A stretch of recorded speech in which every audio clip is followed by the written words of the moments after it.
Mal de archivo de Jacques Derrida. Una impresión freudiana. No comencemos por el comienzo, ni siquiera por el archivo, sino por la palabra archivo y por el archivo de una palabra tan familiar. Arqué, recordemos, nombra a la vez el comienzo y el mandato. Este nombre coordina aparentemente dos principios en uno.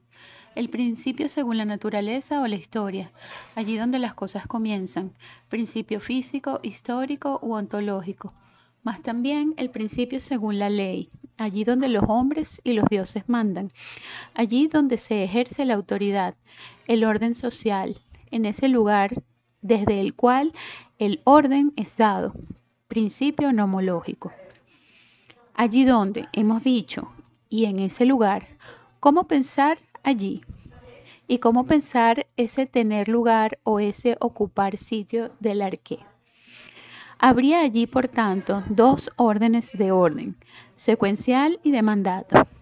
Una serie de divergencias no dejará, pues, de dividir cada átomo de nuestro léxico.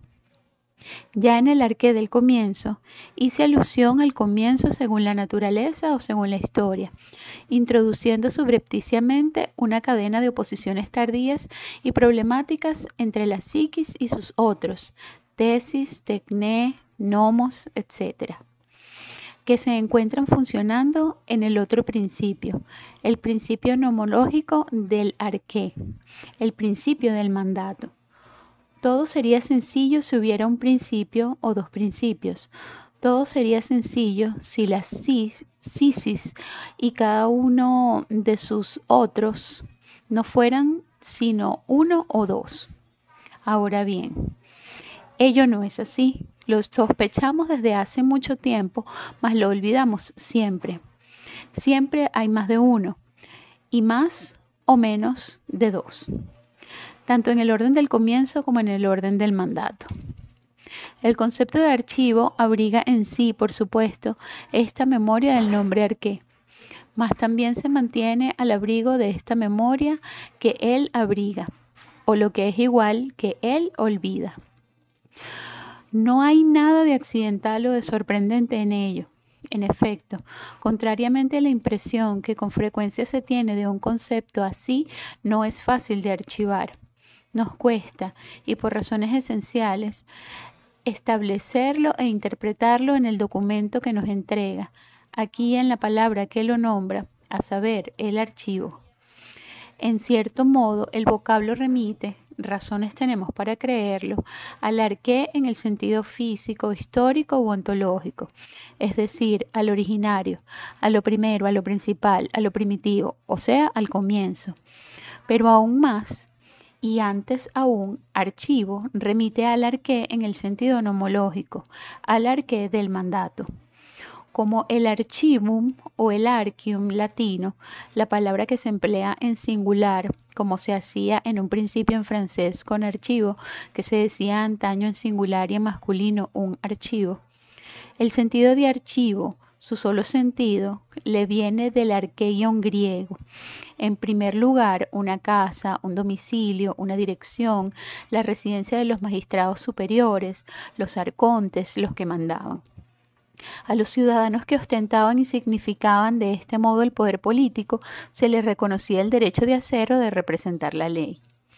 Habida cuenta de su autoridad públicamente así reconocida, es en su casa entonces, en ese lugar que es su casa, casa privada, casa familiar o casa oficial, donde se depositan los documentos oficiales. Los arcontes son ante todo sus guardianes. No solo aseguran la seguridad física del depósito y del soporte, sino que también se les concede el derecho y la competencia hermenéuticos. Tienen el poder de interpretar los archivos. Confiados en depósito a tales arcontes, estos documentos dicen en efecto la ley, recuerdan la ley y llaman a cumplir la ley. Para estar así guardada la jurisdicción de este decir la ley, le hacía falta a la vez un guardián y una localización. Ni siquiera en su custodia o en su tradición hermenéutica podían prescindir los archivos de soporte ni de residencia. Así es como los archivos tienen lugar. En esta domiciliación, en esta asignación de residencia. La residencia, el lugar donde residen de modo permanente, marca el paso institucional de lo privado a lo público. Lo que no siempre quiere decir en lo secreto a lo no secreto. Esto es lo que pasa incluso aquí cuando una casa, la última casa de los Freud, se convierte en un museo. Pasó de una institución a otra. ¿Hiciste la broma? Ay, ya va. Con un estatuto semejante, los documentos que no siempre son escrituras discursivas no son guardados y clasificados a título de archivo, más que en virtud de una topología privilegiada. Habitan en ese lugar de elección donde la ley y la singularidad se cruzan en el privilegio. En el cruce de lo topológico y de lo nomológico, del lugar y de la ley, del soporte y de la autoridad, una escena de domiciliación se hace a la vez visible e invisible. Insisto en ello por razones que espero se verán mejor más adelante. Razones todas que se retrotraen a esa toponomología, a esa dimensión arcóntica de la domiciliación, a esa función árquica, en verdad patriárquica, sin la cual ningún archivo se pondría en escena ni aparecería como tal, para enseguida abrigarse y disimularse. Esa función arcóntica no es solamente toponomológica, no solo requiere que el archivo esté depositado en algún sitio, sobre un soporte estable y a disposición de una autoridad hermenéutica legítima. Es preciso que el poder arcóntico, que asimismo reúne las funciones de unificación, de identificación, de clasificación, vaya de la mano con lo que llamamos el poder de consignación. No entendemos por consignación, en el sentido corriente de esta palabra, solo el hecho de asignar una residencia o de confiar para poner en reserva, en un lugar y sobre un soporte, sino también aquí el acto de consignar reuniendo los signos. No solo es la consignatio tradicional, a saber, la prueba escrita, sino lo que toda consignatio comienza por suponer. La consignación tiende a coordinar un solo corpus en el sistema o una sincronía en la que todos los elementos articulan la unidad de una configuración ideal. En un archivo no debe haber una disociación absoluta, una heterogeneidad o un secreto que viniera a separar, cernere, creo que dice ahí, compartimentar de modo absoluto. El principio arcóntico del archivo es también un principio de consignación, es decir, de reunión. Ni qué decir tiene desde ahora que en todas partes, en particular en el psicoanálisis freudiano, donde se intentara repensar el lugar y la ley según las cuales se instituye lo arcóntico, en todas partes donde se interrogara o se contestara, directa o indirectamente, este principio arcóntico. Su autoridad, sus títulos y su genealogía, el derecho que él manda, la legalidad o la legitimidad que de él dependen, en todas partes donde lo secreto y lo heterogéneo vinieran a amenazar la posibilidad misma de la consignación. Todo ello no podría dejar de tener graves consecuencias para una teoría del archivo, así como para su puesta en obra institucional. Una ciencia del archivo debe incluir la teoría de esa institucionalización, es decir, de la ley que comienza por inscribirse en ella y a la vez del derecho que la autoriza. Ese derecho establece o supone un haz de límites que tienen una historia deconstruible y a cuya deconstrucción no habrá sido extraño el psicoanálisis. Es lo menos que se puede decir. Esa deconstrucción en curso concierne, como siempre, a la institución de límites declarados infranqueables. Aquí hay una nota La nota número 1 la voy a leer. Por supuesto, la cuestión de una política del archivo nos orienta aquí permanentemente, incluso si el campo de una conferencia no nos permite tratar de ello directamente y con ejemplos. Incluso si el tiempo de una conferencia no nos permite tratar de ello directamente y con ejemplos. Jamás se determinará esta cuestión como una cuestión política más, entre otras. Ella atraviesa la totalidad del campo y en verdad determina de parte a parte lo político como res pública. Ningún poder político sin control del archivo, ningún poder político sin control del archivo, cuando no de la memoria. La democratización efectiva se mide siempre por este criterio esencial: la participación y el acceso al archivo, a su constitución y su interpretación. A contrario, las infracciones de la democracia se miden por lo que una obra reciente y notable por tantos motivos llama archivos prohibidos. Bajo este título, que citamos como la metonimia de todo cuanto nos importa aquí, Sonia Combe, o Combe, se reúne solamente para aclararlo e interpretarlo, un material considerable. Plantea asimismo numerosas preguntas esenciales sobre la escritura de la historia, sobre la representación del archivo, sobre el archivo reprimido como poder del Estado sobre el historiador.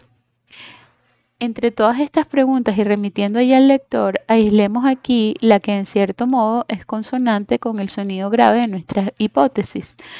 Incluso si esta nota fundamental, la nota patriarchivista, no cubre nunca a las otras. Como de pasada, Sonia Combe pide en efecto que se me perdone por dar cierto crédito a la observación siguiente, pero no me parece que dependa del puro azar que la corporación de los historiadores notorios de la Francia contemporánea sea esencialmente, hechas algunas excepciones, masculina, más que se me comprenda igualmente bien. Ok, seguimos. Ese es el fin de la nota. Seguimos. Entonces, esa deconstrucción de un curso concierne, como siempre, a la institución de los límites declarados infranqueables, ya que ya se trate del derecho de las familias o del Estado, de las relaciones entre lo secreto y lo no secreto, o lo que no es lo mismo, entre lo privado y lo público, ya se trate de los derechos de propiedad o acceso, de publicación o de reproducción, ya se trate de clasificación o de puesta en orden. ¿Qué es lo que depende de la teoría o de la correspondencia privada, por ejemplo? ¿Qué es lo que depende del sistema, de la biografía o de la autobiografía, de la anamnesis personal o intelectual? En las obras llamadas teóricas, ¿qué es signo de este nombre y qué no lo es? Se debe confiar en lo que dice Freud a este respecto para clasificar sus obras. Se debe creer en su palabra cuando, por ejemplo, presenta su Moisés como una novela histórica. En todos estos casos, los límites, las fronteras y las distinciones habrán sido sacudidas por un seísmo que no deja al abrigo ningún concepto clasificador, ni puesta en obra alguna del archivo. El orden ya no está asegurado. Confío ahora con tener tiempo para someter más de una tesis a su discusión, por lo menos 3. Este tiempo jamás me será dado. Sobre todo, jamás tendré el derecho de robarles el suyo para imponerles uno tras otro estos 3 más N ensayos.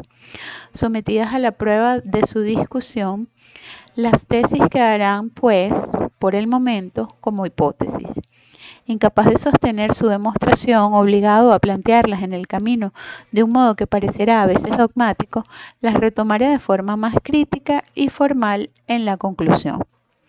Mas estas hipótesis tienen un rasgo común. Todas conciernen a la impresión que habría dejado en mí entender la firma freudiana sobre su propio archivo, sobre el concepto de archivo y de archivación, es decir, también inversamente y de rebote sobre la historiografía. no solo sobre la historiografía en general, no solo sobre la historia del concepto de archivo, sino también sobre la historia de la firma freudiana para no tener que decidir entre Sigmund Freud, el nombre propio por una parte, y por otra, la invención del psicoanálisis. Proyecto de saber, de práctica y de institución, comunidad, familia, domiciliación, consignación, casa o museo, en el estado presente de su archivación. Lo que en nuestro problema está en juego se sitúa justamente entre los dos. Habiendo anunciado así mi propósito y prometido reagruparlo de forma más organizada para concluir, me atrevo a pedirles permiso para tomarme el tiempo y la libertad de hacer unos largos excursos preliminares.